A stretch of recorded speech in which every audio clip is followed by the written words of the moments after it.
Hello everyone, welcome to my YouTube channel. आज की इस लेक्चर में हम डिस्कस करने जा रहे हैं waiting for Godot by Samuel Beckett. और ये जो प्ले है वेटिंग फॉर गॉडॉट, ये आप लोगों के एफपीएससी के और पीपीएससी के जो इंग्लिश के लेक्चरशिप के एग्ज़ाम्स हैं उसके पॉइंट ऑफ व्यू से बहुत ज़्यादा इंपॉर्टेंट है और इसके सिलेबस में भी है। तो इसीलिए मैं इस पूरे प्ले को आप लोगों के साथ कवर करने वाली हूँ इस लेक्चर के दौरान।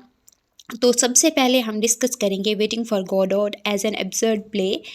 कंटेंट्स कौन कौन से हैं, characteristics of an absurd play, और इसके साथ ही साथ मैं क्या क्या चीज़ें आप लोगों के साथ डिस्कस करूँगी लेक्चर्स के दौरान इस प्ले से रिलेटेड। सबसे पहले हम डिस्कस करेंगे date of publication, acts of the play, इस प्ले में कितने एक्ट हैं, how many characters is this play consist of, play के अंदर कैरेक्टर्स कितने हैं, setting of the play, in the acts, is this play perform any action, क्या कोई एक्शन है या नहीं है, title of the play symbolise, इस प्ले का टाइटल क्या सिम्बोलाइज करता है, रिपीटेडली स्पोकन डायलॉग्स, जो आप लोगों के कैरेक्टर्स के थ्रू बोले गए डायलॉग्स हैं रिपीटेडली, वो कौन से हैं, what did happen in the play as the play proceed, जैसे ही प्ले प्रोसीड होता है तो इसमें क्या होता है, स्टोरी में चेंज आता है या नहीं आता, is there any specific plot of this play, या इस प्ले का कोई स्पेसिफिक प्लॉट है, what does time in the play stands for.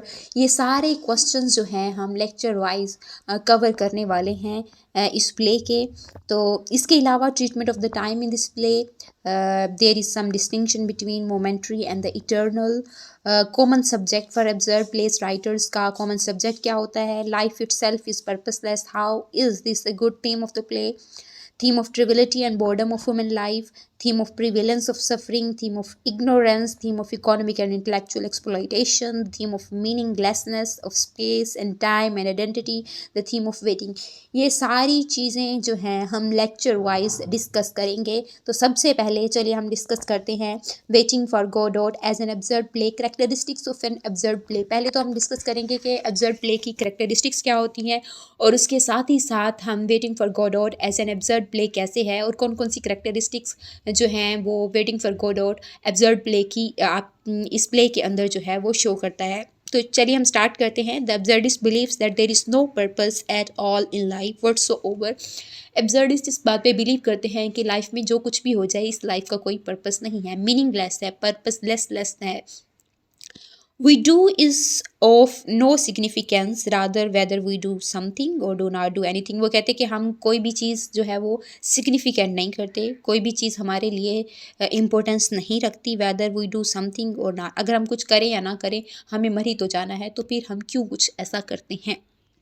It makes no difference, the end of the life is death. वो कहते हैं कि इसमें कोई डिफरेंस नहीं है, जो रिच होते हैं वो भी मर जाते हैं, जो पुअर है वो भी मर जाते हैं, जो कुछ करते हैं वो भी मर जाते हैं, जो कुछ नहीं करते वो भी मर जाते हैं।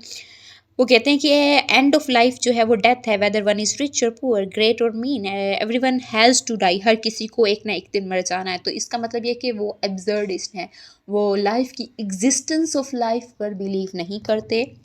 दे didn't believe in God, they didn't believe in life after death. वो गॉड पे बिलीव नहीं करते, लाइफ आफ्टर डेथ पे बिलीव नहीं करते। They naturally say that life isn't itself is purposelessness. वो कहते हैं कि लाइफ जो है वो पर्पसलेस है। The good plays usually have good story and good plot, but in an absurd play we not find any plot, not any story। जो good pledge होते हैं, जो अच्छे प्लेज होते हैं, उनके अंदर एक अच्छी स्टोरी होती है, एक प्लॉट होता है, स्पेसिफिक प्लॉट होता है। जैसे आप हैमलेट में देख लें, जैसे आप देख लें आपके पास है टॉम जॉन्स देख लें। उसके अलावा और भी काफ़ी सारे प्लेस हैं जिनमें स्टोरी भी अच्छी होती है, प्लॉट भी अच्छा होता है। लेकिन वो कहते हैं जो एब्सर्ड प्ले है, अगर नेम ही देखें, इसका टाइटल ही देखें एब्सर्ड का, तो इसका मतलब है कि हमारे पास पर्पसलेस है, एमलेस है, लाइफ लेसनेस है। तो इसमें ना कोई प्लॉट आएगा और ना ही कोई स्टोरी होती है, क्योंकि ये लाइफलेस प्ले है। The same in the case with the present play as well. आपका जो प्रेजेंट प्ले है इसमें भी बिल्कुल ऐसे ही है, कोई स्टोरी नहीं है, कोई एक्शन नहीं है, कोई प्लॉट नहीं है। आगे जाके हम जो है डिस्कस करेंगे बड़े क्लियरली इसका प्लॉट भी, इसकी स्टोरी को भी और एक्शन को भी डिस्कस करेंगे कि एक्शन है या नहीं है। In the word of Godot the minimal action is impossible. वो कहते हैं कि जो गोडोट है उसकी वर्ड में कोई भी एक्शन, छोटे से छोटा एक्शन, लिटल एक्शन भी इम्पॉसिबल है, वो नहीं हो सकता। There are philosophical point of view that are given the shape of dialogues. आपने जितने भी एब्सर्ड प्लेस देखेंगे, ठीक है, या प्रॉब्लम प्लेस देखेंगे, उसमें यही है। जितने भी वो डायलॉग्स होते हैं, उनकी कोई स्पेसिफिक शेप नहीं होती, बस फिलोसफिकल पॉइंट ऑफ व्यू होते हैं और उनको डायलॉग की शेप में डिलीवर किया जाता है। इस प्ले में आप देखें तो आपको सारा जितने भी डायलॉग हैं वो फिलोसफिकल पॉइंट ऑफ व्यू से ही नज़र आएंगे कि जैसे कोई फिलोसफी लिखी हुई है, लाइफ की फिलोसफी लिखी है, एमलेस लाइफ की फिलोसफी लिखी गई है। The whole story, if we call it a story, is that there were two tramps who were waiting for somebody who promised to meet them on this pointy place, and he never turned on.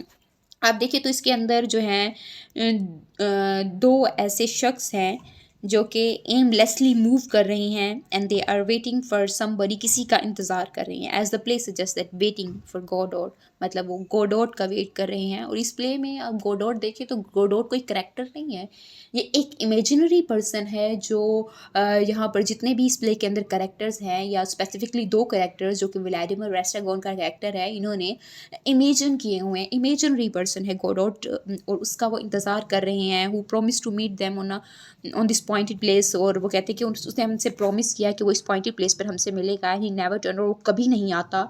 They waited and just waited. This is the whole story. अब देखिए इस पूरी story के अंदर जो characters हैं वो wait करते रहते हैं उस गॉडॉट का, जिसका नेम उन्होंने यूज़ किया है। It's not a person, it's imaginary person, आप इंटरप्रेट कर सकते हैं। There is no action in the absurd plays also, and in this play there is death of action. कोई ऑब्जर्व प्लेस के अंदर कोई भी एक्शन नहीं होता, तो इसमें भी एक्शन की डेथ है, मतलब एक्शन है ही नहीं, एक्शनलेस प्ले है। लाइफ इज़ मीनिंगलेस, ज़िंदगी जो है वो बेमकसद है, बेकार है, फजूल है। In every act there is no use of doing anything. आप दो एक्ट हैं इस प्ले के अंदर और दोनों एक्ट में कोई भी एक्शन नहीं है, कोई भी करेक्टर जो है वो एक्शन नहीं कर रहा, डेथ ऑफ एक्शन है, एक्शनलेस है। In the word of Godot even the minimal action is impossible. It explored static situation static है, साकिन है, रुकी हुई है, स्टिल है, ठीक है, नथिंग हैपन्स, कुछ नहीं होता।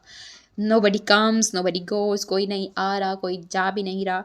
एंड इट इज़ आवफुल, और ये बात जो है वो बहुत ज़्यादा फेयरफुल है, ड्रेडफुल है, फ्राइटन कर देती है इंसान को, ऑफेंसिव कर देती है कि कुछ भी नहीं हो रहा।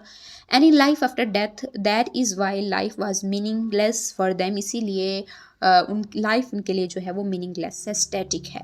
Everything they found around them is meaningless, उनके इर्द की जितनी भी चीज़ें हैं वो मीनिंगलेस हैं। आपने देखा दो और इसके अंदर कैरेक्टर्स हैं, पोज़ो और लकी का कैरेक्टर, एक मास्टर और स्लेव का कैरेक्टर दिखाया गया है, उसमें भी दे आर मीनिंगलेस, दे वो रिकग्नाइज़ नहीं करते एक दूसरे को। और आप देखें इस प्ले के अंदर, इस प्ले को आप थॉरली पढ़ेंगे, मैं भी आप लोगों के साथ डिस्कस करने वाली हूँ इस प्ले को डिटेल से, तो आप इस प्ले में देखेंगे कि वो एक दूसरे को पहचानने से इनकार करते, पहचान नहीं पाते।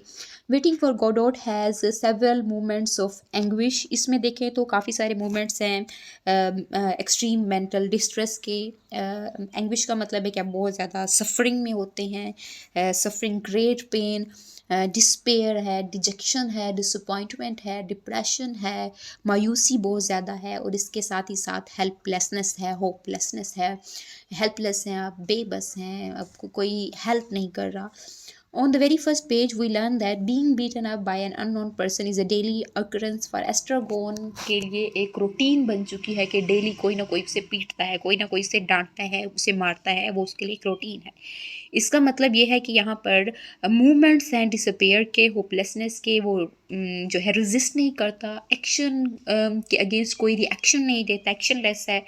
PT is also one of the greatest characteristics of absurd plays. Absurd plays की एक ग्रेटेस्ट जो करेक्टरिस्टिक्स है वो है pity, the human quality of understanding the feelings. वो एक दूसरे को अंडरस्टैंड, एक दूसरे की फीलिंग्स को अंडरस्टैंड नहीं करते। आप देखें इस प्ले के अंदर जैसे जो एस्ट्रागोन है वो व्लादिमीर से कहता है कि I have seen a nightmare, तो मेरी बात सुनो, मेरा नाइटमेयर सुनो। लेकिन व्लादिमीर जो होता है वो उसके नाइटमेयर सुनने से इनकार कर देता है। There is no connection, there is no communication between each other. And pity is also experience spontaneously when Pozzo first appears driving before him. Miserable Lucky, आपने देखा कि पोजो जो है वो लकी को खींच कर ड्रैग करके लेके आ रहा होता है, लेडन विद बैगेज, उसके ऊपर सामान लादा हुआ होता है, and with a rope around his neck, और उसकी गर्दन के इर्द गिर्द एक रस्सी होती है। They are full of compassions for the pale exhausted creature, मतलब कि वो फेयर है उनके अंदर, एक फीलिंग ऑफ फेयरनेस है, एग्जॉस्टेड हैं, वो टायर्ड हो चुके हैं, ज़िंदगी से थक चुके हैं, उकता चुके हैं। Tiredness of creature, tiredness of human beings जो है वो दिखाई गई है।